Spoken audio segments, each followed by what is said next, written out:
अब उससे पूछा कि ये बताओ कि पृथ्वी गोल है कि चपटी है, तो क्या हम तो इस गांव के है ही नहीं, हम तो दूसरे गांवों के हैं। अरे भाई बता तो सकता, पर कोई कोई होता अनभिज्ञ सा, उसको कुछ चिंता नहीं रहती, वो तो शिव के भरोसे पर जीता है, शंकर के भरोसे पर जीता।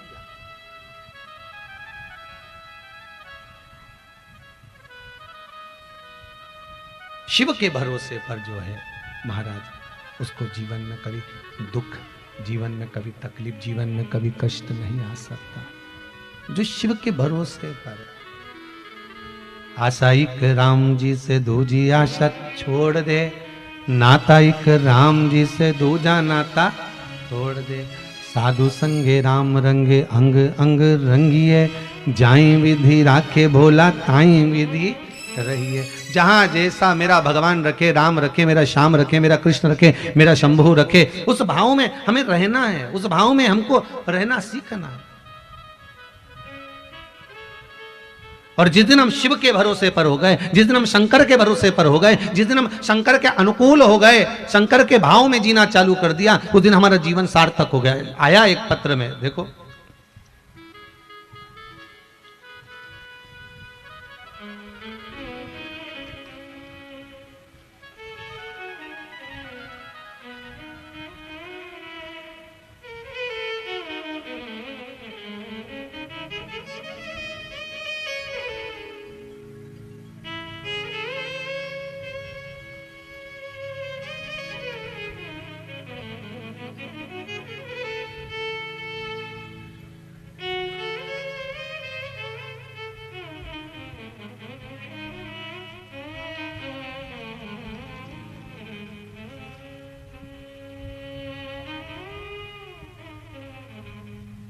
सेवन प्रसाद जी चतरा, निकिता देवी चतरा, झारखंड से आए आप।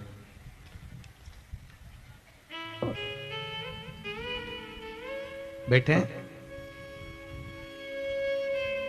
निकिता देवी जी चतरा, माइक दो जरा, माइक पहुंचाइए। आपने लिखा है दीदी, पति को किडनी की बीमारी है, उनकी तबीयत बहुत खराब रहती थी, परंतु जब से हम सब परिवार, नमः शिवाय, श्री शिवाय, श्री शिवाय नमस्तुभ्यम। दीदी कहाँ से आए आप? चतरा से। चतरा।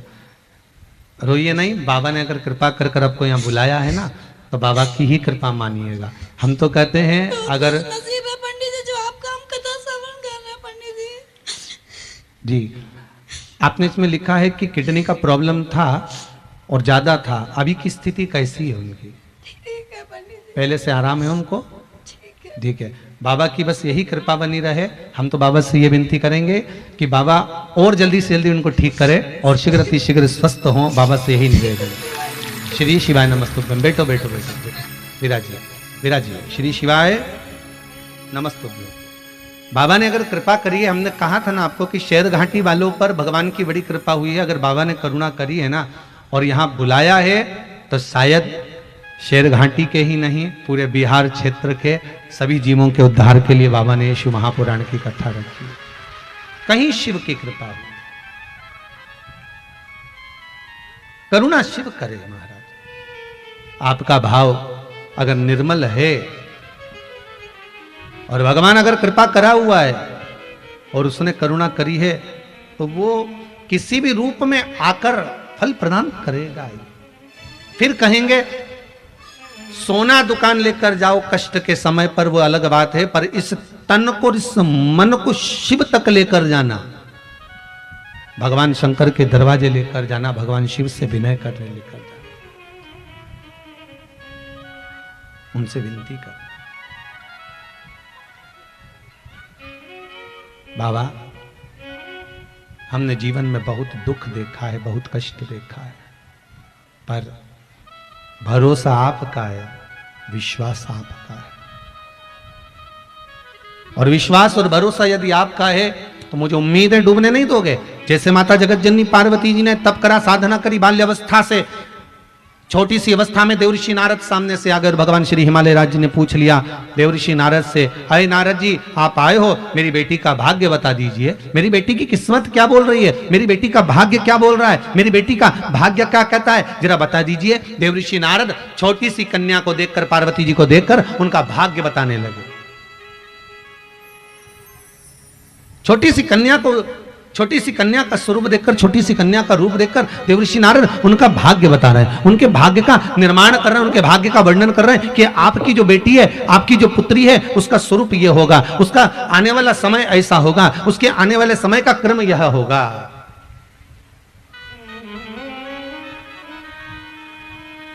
एक बात पहले भी कही, आज फिर कहते हैं, कमला कमला कमला, ढेर सारी कमला होगी पूरे शेरघाटी में, और शेरघाटी में क्या पूरे भारत में देखिए आप।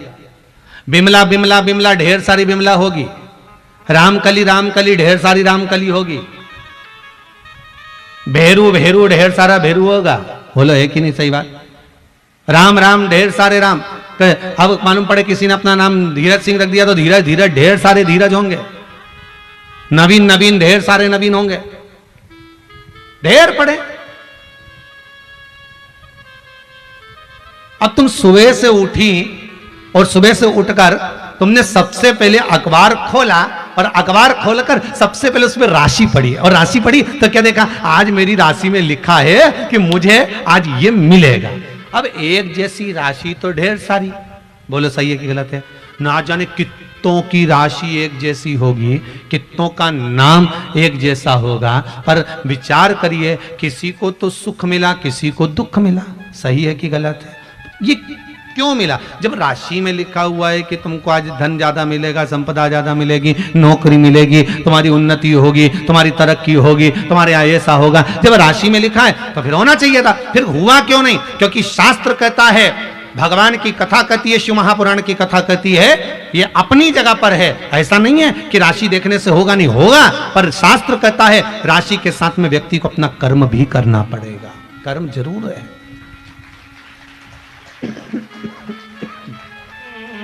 व्यक्ति को कर्म भी करना पड़ेगा।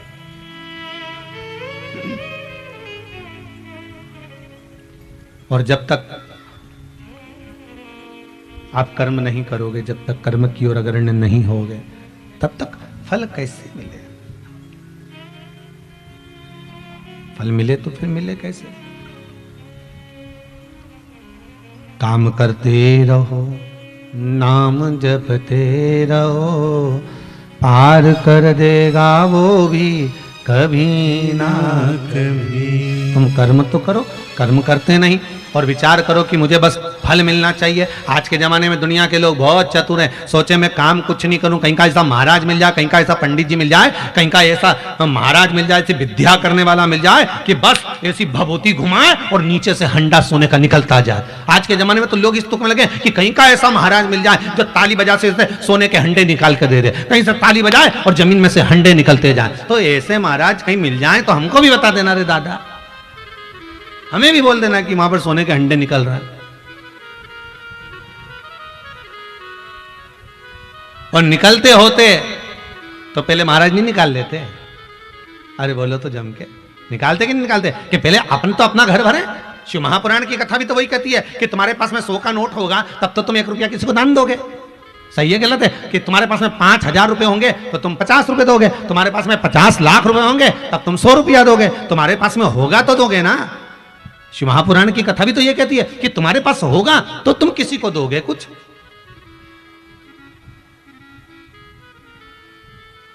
अब दुनिया के लोग कहें कि हमको कैसा महाराज मिल जाए जो सोने के हंडे निकाल दे, पर गीता जी में भगवान कृष्ण ने कह दिया कर्म प्रधान है, काम करिए, तुम कर्म करते रहिए, फल की इच्छा मत रखना, तुम काम में लगे रहना, फल देने की जवाबदारी मेरी है, मैं तुरंत तुमको निकाल कर दे दूंगा। कर्म तो करना पड़ेगा, काम करो ही नहीं और हाथ पैर हिलाओ नहीं, और क्योंकि मैं तो बस कहीं ना कहीं से मिल जा नहीं।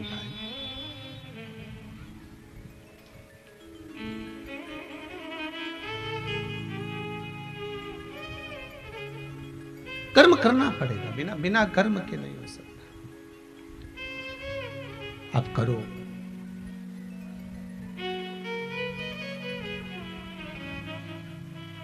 एक चींटी भी अपने दर्रे से बाहर निकलती है, थोड़ा संचय करती है, लेकर आती है, तब जाकर अपना पेट भरती है। भगवान कृपा करता है और उस चींटी से कहता है कि तो दर्रे से निकलकर इधर जाना, यहां जाएगी, तेरे को कुछ मिलेगा, तू लेकर आना पाना। भगवान चींटी से भी करा है कि थोड़ा थोड़ा कर्म करते हुए चलोगे तो जीवन की सार्थकता बनती चली जाएगी, थोड़ा थोड़ा कर्म करते हुए चलोगे तो जीवन का आनंद प्राप्त होता चले जाएगा। हम कर्म ना करें और विचार कर कर बैठ जाए कि भगवान हमको दे देगा, भगवान की जवाबदारी है, उसको तो देना है। पर भगवान कहते हैं कि कर्म कर कर आगे बढ़ेगा तो थोड़ा ज्यादा प्राप्त हो जाएगा, कर्म कर कर आगे बढ़ेगा तो थोड़ा अधिकता में प्राप्त हो जाएगा। भगवान देगा, देने में कोई कमी नहीं उसकी। माता पार्वती जी का भाग्य देवऋषि नारद बता रहे हैं।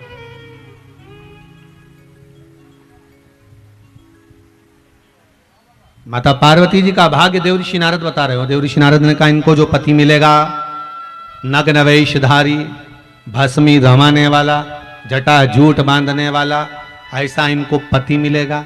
पार्वती जी की माता मैनावती की आंख में जल भर गया, रोने लगी कि मेरी बेटी का भाग्य ऐसा है कि इसको जो पति मिलेगा ऐसा मिलेगा, तो इससे तो अच्छा मैं बेटी का विवाह ही नहीं करूंगी।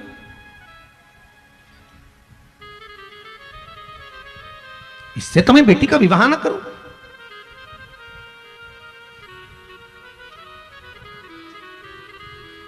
अब एक परिवार में एक लड़की को अगर दुख है,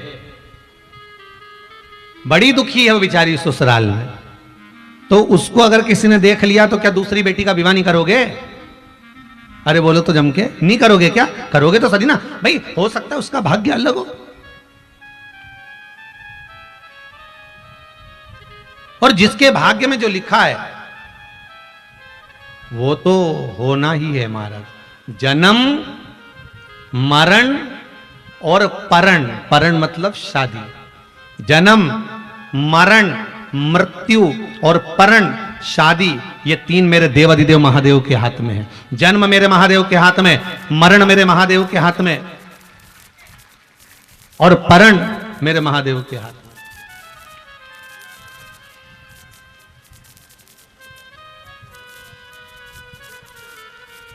जन्म, मरण, परण तीन मेरे देवाधिदेव महादेव के हाथ में।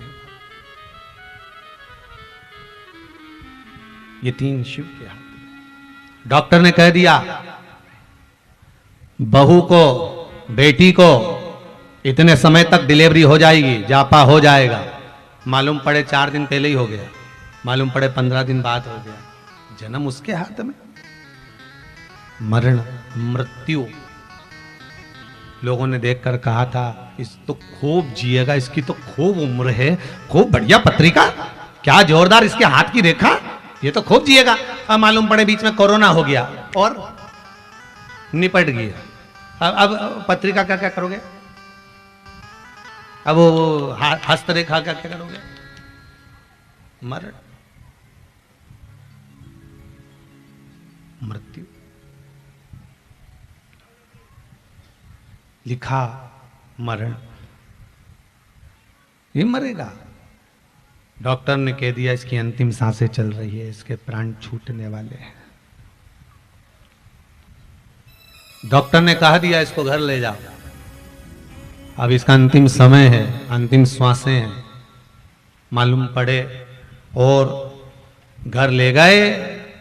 डॉक्टर ने तो कहा था 2-4 दिन में ये निपट जाएगी, मर जाएगा। मालूम पड़े घर ले गए, 2 महीने हो गए। जब जब बीमार पड़ती नीचे गोबर लीप के तुरंत अम्मा को नीचे सुला देते और गीता जी का पाठ सुना देते, अम्मा वापिस जिंदा हो जाती, वापिस जिंदा, वापिस पलंग पे सुलाओ।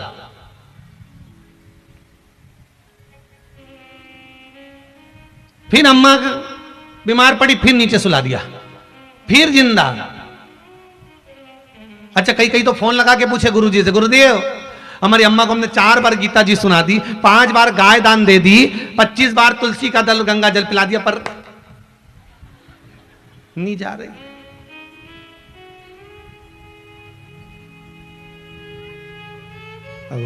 अब भगवान से तो पूछो कि क्यों नहीं ले जा रहे। भगवान बोले कभी नीचे भजन नहीं करा,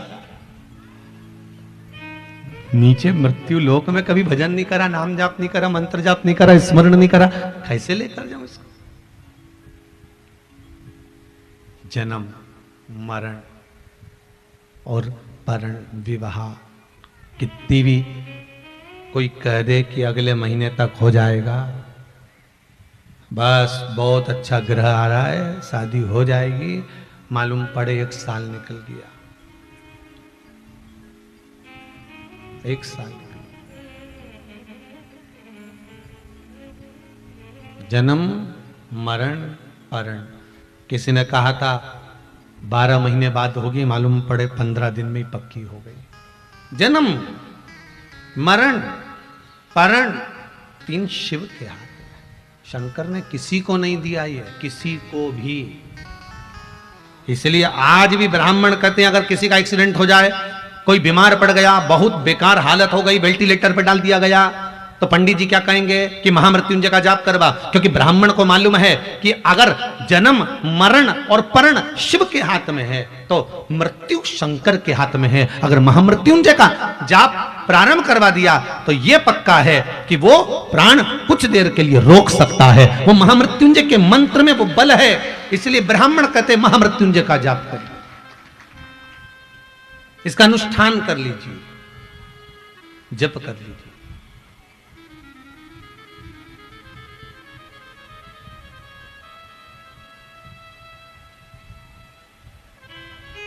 उस जप को धारण कर लीजिए।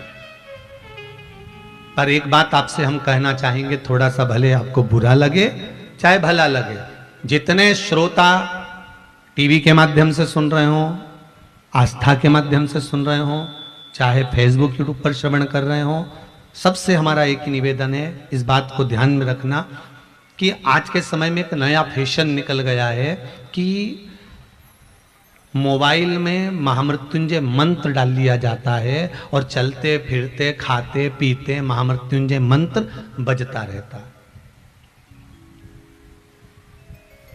या गायत्री मंत्र आपने अपने मोबाइल में डाल लिया, हनुमान चालीसा आपने अपने मोबाइल में डाल ली, चलते फिरते खाते पीते आप वो जप रहे हैं। पर शिव महापुराण की कथा कहती है महामृत्युंजय वो मंत्र है जिस मंत्र के बल पर स्वयं भगवान शंकर सामने आकर खड़े हो जाते हैं मृत्यु को जीतने के लिए। और उस मंत्र को आप गलत काम कर रहे हो, उसमें भी बज रहा है, रिंगटोन में चालू कर दिया है, मालूम पड़े सोच कर्म के लिए बैठे हो, कहीं वॉशरूम में गए हो, कहीं मुंह धो रहे हो, उल्ला कर रहे हो, गलत किसी से झूठ बोल रहे हो, बात कर रहे हो और वो मंत्र तुम्हारे मोबाइल में बज रहा है, उसका दोष तुमको सहन करना पड़ेगा, उसका कष्ट तुमको सहना पड़ेगा, कोई दूसरा नहीं सहेगा।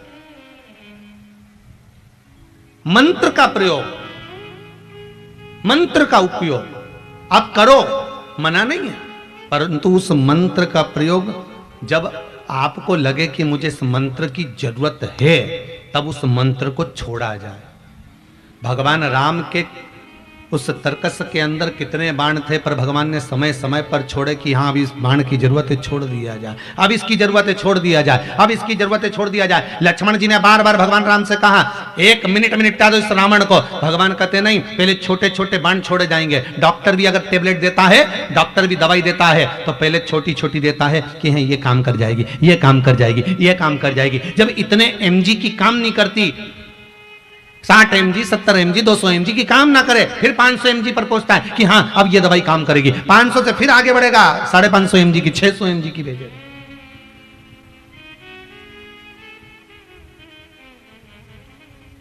जब ये काम ना करे तब दिया जाता। उस मंत्र का प्रयोग करो, जपो, और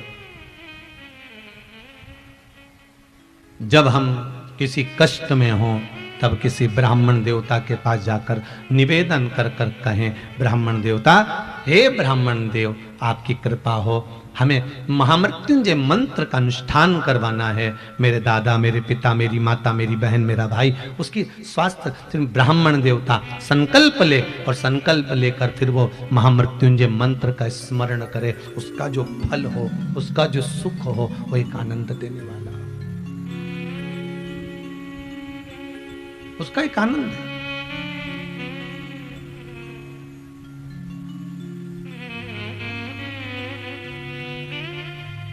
जीवन की शरणागति का पथ है,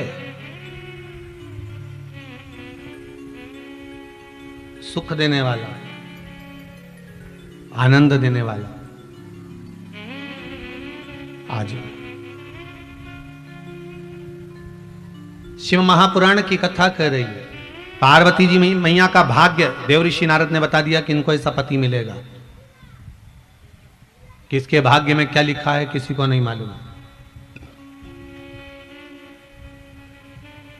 एक पत्नी ने अपने पति से कहा, सुनो तुम मां बैठकर सारी दुनिया के लोगों को इतना इतना पैसा दान देते हो, तुम्हारी बेटी दुखी है, तुम्हारी बेटी का भाग्य में कुछ नहीं लिखा, उसका पति बेचारा कुछ नहीं करता, रोता रहता दिन भर बैठकर, मेरी बेटी रोती रहती है, तुम दुनिया भर में इतनी कथा सत्संग करा रहे हो, अपनी बेटी को थोड़ा दान नहीं कर सकते? थोड़ा बहुत पैसा अपनी बेटी को दे दो। पति बड़ा विद्वान था, पति ने अपनी पत्नी से कहा फालतू बात मत करना, मेरी बेटी का भाग्य अच्छा नहीं है इसलिए नहीं दूंगा। तो इतने में पत्नी ने कहा, तुम क्या भाग्य विधाता हो जो तुम कह रहे हो कि मेरी बेटी का भाग्य अच्छा नहीं है? तुमने उसका भाग्य लिखा है क्या? इतने में पति ने कहा, अगर बेटी का भाग्य अच्छा होता तो इतने करोड़पति के घर में दी थी मैंने बेटी को, और मालूम पड़े रोड़पति में हो गई। करोड़ों का धन देख कर दिया था, बड़ा बंगला देख कर दिया था, परिवार देख कर दिया था, पति सर्विस कर रहा था, नौकरी कर रहा था, सब कुछ देखकर मैंने बेटी को ब्याया था। उसके बाद बेटी दुखी क्यों हुई? अगर भाग्य अच्छा होता तो दुख क्यों होता? इतने में पत्नी ने कहा फालतू बात मत करो, मैं बेटी को दूंगी। तो पति ने कहा तेरा फर्ज है, तू मां है, दे सकती है, दे, तुझे जितना देना दे। और पत्नी ने आज अपनी बेटी और दामाद को भोजन के लिए बुलाया। बेटी तो नहीं आई, दामाद भोजन करने आया। और पत्नी ने क्या करा कि लड्डू बनाए तिल के, और तिल के लड्डू बनाकर उस लड्डू में सोने की गिन्नियां फंसा दी, सोने के सिक्के फंसा दिए, सोने की गिन्नियां फंसाई, डब्बे में भर दिया। और जमाई से कहा भोजन करने के बाद, ये डब्बा ले जाओ, इस डब्बे को मेरी बेटी को दे देना। जमाई साहब, हाओ माँ, अगर मैं बता कर दूंगी तो जमाई लेगा कि नहीं लेगा? उसको बुरा लगेगा कि मेरी सास ने बता मुझे सोना दे दिया, उसको बुरा लगेगा कि जैसे हम भिखारी हों। तो उसने लड्डू के अंदर सोने की गिन्नियां फंसा कर दे दी। वो लेकर गया, रास्ते में जाते जाते उसके मन में आया कल बच्चों की फीस जमा करना है, पैसा नहीं है घर में बिल्कुल भी। एक काम करता हूँ, सास ने मुझे लड्डू दिए हैं, इसको हलवाई की दुकान पर बेच देता हूँ, 500 रुपए मिलेंगे, उस 500 रुपए की मैं फीस जमा कर दूंगा। हलवाई की दुकान पर गया, सेठ जी ये लड्डू ले लीजिए। सेठ जी ने लड्डू सूंघे तो बड़े अच्छे थे, लाओ दे दो हमको, ये लो 500 रुपए। 500 रुपए दिए, वो घर लेकर चले गया। शाम को सेठ जी वापिस आ रहे थे।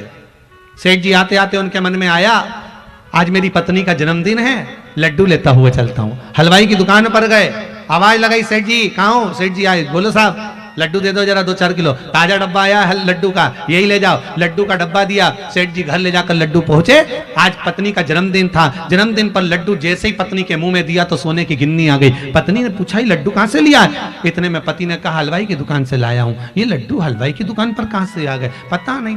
पत्नी की आंख में से आंसू बहने लगे कि ये लड्डू तो मैंने जमाई को दिए थे। पत्नी ने पति के चरण पकड़े, आप सही कहते हो, भाग्य में नहीं होगा तो कोई कितना भी दे दे पहुंच नहीं पा सकता। कितना ही देकर देख लीजिए, भाग्य में होगा तो दौड़ कर आएगा, भाग्य में नहीं होगा तो तुम करोड़ों का धन दे दीजिए, कुछ नहीं मिल पाएगा। कितना झगड़ा कर कर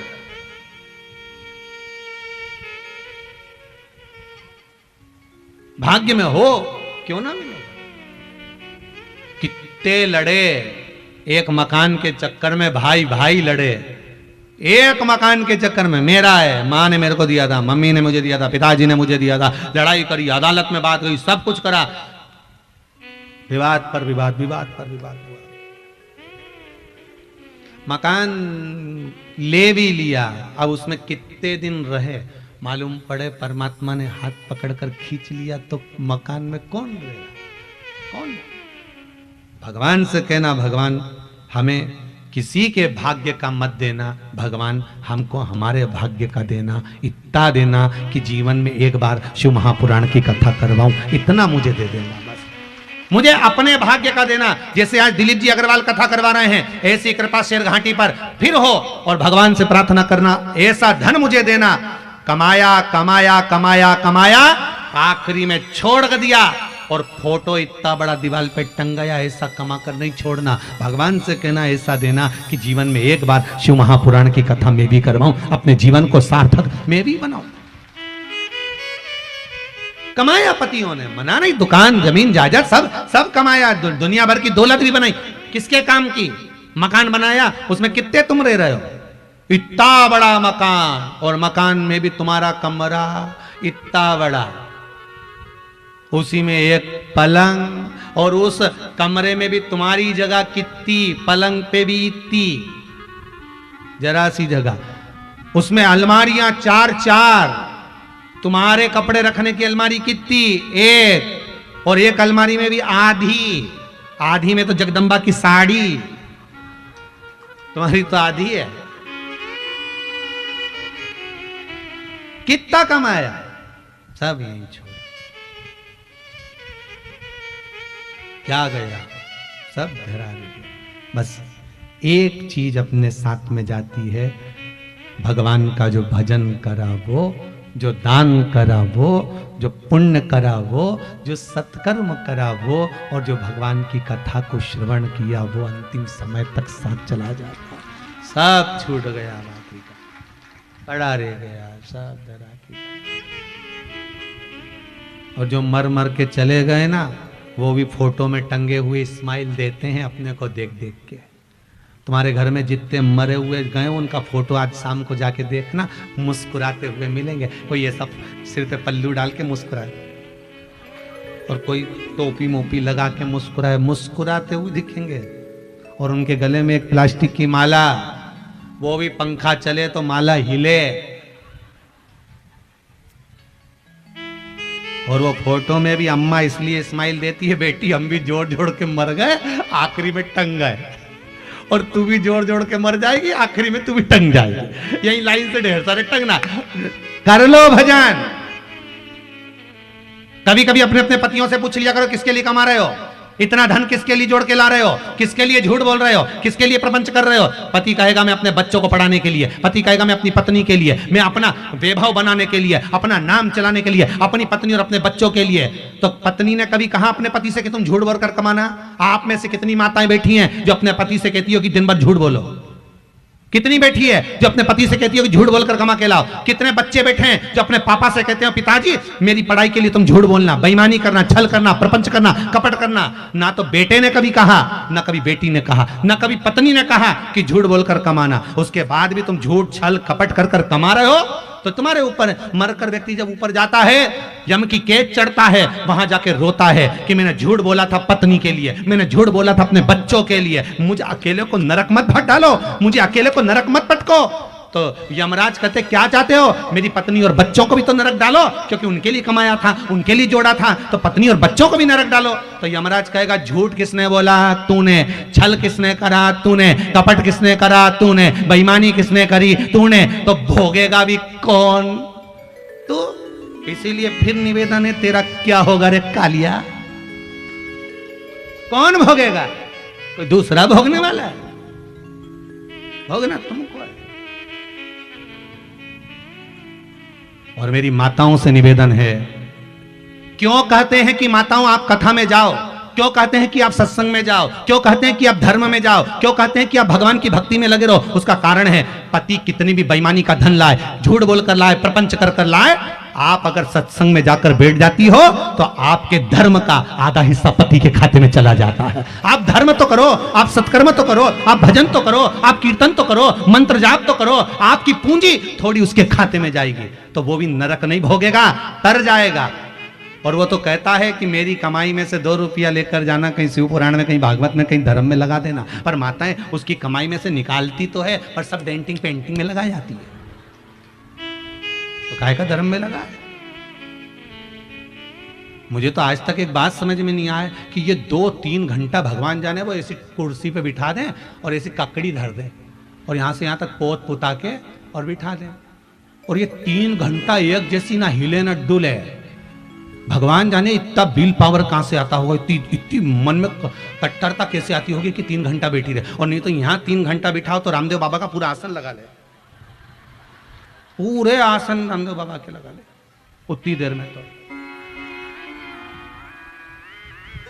वो तो इसका बस नहीं चले तो कपाल भारती भी कर ले इसका। भगवान जाने का 3 घंटे तक बैठी, फिर वो धागा ले आई, नोचती रही, भगवान राम। 2 घंटे तक कांच के सामने पेंसिल से, अच्छा कई बार वो पेंसिल से मुंडा देखे तो ऐसा लगे जैसे भगवान कृष्ण सृष्टि देख रहा, डब्बा भरे खुला सल्ला भगवान। इधर से नीली, इधर से कत्थई, भगवान।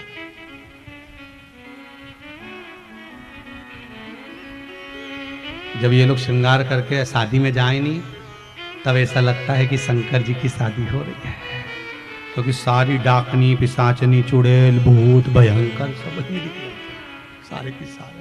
कौन देखे उन्हें? शिव जी के विवाह जैसा तो विवाह किसी का नहीं हुआ।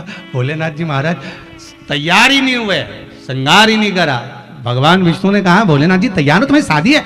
नहीं आऊंगा, अभी बारात लेके नहीं जाऊंगा। तो कब जाओगे? तो भगवान बोले अभी मेरा मुहूर्त नहीं आया। तो मुहूर्त कब आएगा? तो इंतजार करते रहे। मैं पार्वती जी की यहाँ 1 मुहूर्त निकल गया, 2 मुहूर्त निकल गए, हलवाई भी अपने अपने घर जाने लगे कि भैया बाराती नहीं आ रही, हम तो हमारे घर जाएं। इतने में भगवान ब्रह्मा जी ने कहा हलवाई भी चले जाएगा, खाने को नहीं मिलेगा। भगवान बोले अभी मुहूर्त नहीं आया, मुहूर्त का इंतजार करते रहे। तब 15 दिन बाद सामने से एक अर्थी आई, राम नाम सत्य है, राम नाम सत्य है बोलते बोलते आए। शंकर जी उठ के नाचने लगे, मेरा मुहूर्त आ गया, अब मेरा मुहूर्त हो गया। शंकर जी की बारात कब निकली थी? जब सामने से अर्थी आई थी। जैसे ही अर्थी आई, मुर्दा में आग लगाई, आग लगाई। शंकर भगवान मन में सोचे मेरा पाउडर का डब्बा तैयार, और उन्होंने पाउडर माउडर लगा के जो तैयारी करी और बारात निकली। आज भी नियम है, शिव जी की बारात निकली थी, सामने से अर्थी आई थी, तब शंकर की बारात निकली थी। हिंदू धर्म की रीति है, आज भी आप कोई अच्छा काम करने जा रहे हो, सामने से अगर मुर्दा आता दिख जाए, अर्थी आती दिख जाए, समझ लेना तुम्हारा काम सफल हो जाएगा, तुम्हारा कार्य सफल हो जाएगा।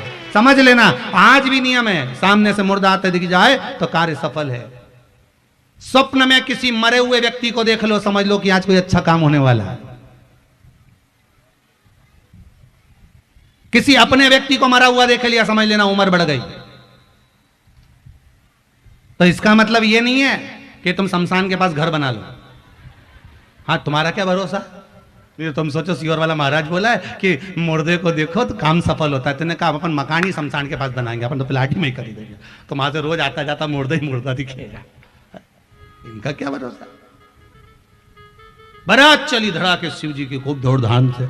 और जब बारात शंकर भगवान की पहुंची थी हिमालय राज की नगरी में, देवता आगे आगे, भूत चुड़ैल पीछे पीछे, डाकनी पिशाचनी भयंकर, कोई का 12 मुंह, कोई का 10 मुंह, कोई का गर्जना करे, कोई का लंबी जीवान भयंकर। जिसको कोई नहीं बुलाया उसको शंकर जी ने बुलाया था। अब तुम्हारे यहां शादी में कितने लोग हैं जो भूत को बुलाते हैं? भूतनी को क्या गुरुजी इनको बुलाने की जरूरत नहीं पड़ती, रिसेप्शन में दोनों दिख जाते हैं। इनको क्या बुलाया था? ये रिसेप्शन में दोनों दिखे, इन्हें बुलाने की जरूरत क्या? भयंकर स्वरूप।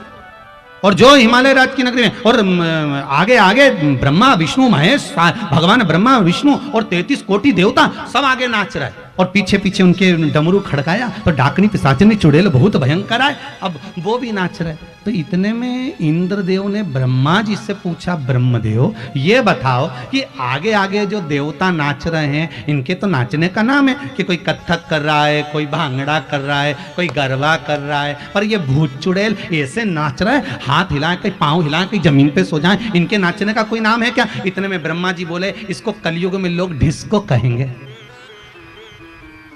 यही कलयुग में लोग डिस्को कहलाएगा। तो जितने डिस्को करते दिखे समझ लेना भूत चुड़ैल नाच रहा है, इनको समझ जाओ। और डिस्को में होता क्या है? बस हाथ ऐसे हिलाएं जैसे बिच्छू खा गया। भगवान राम,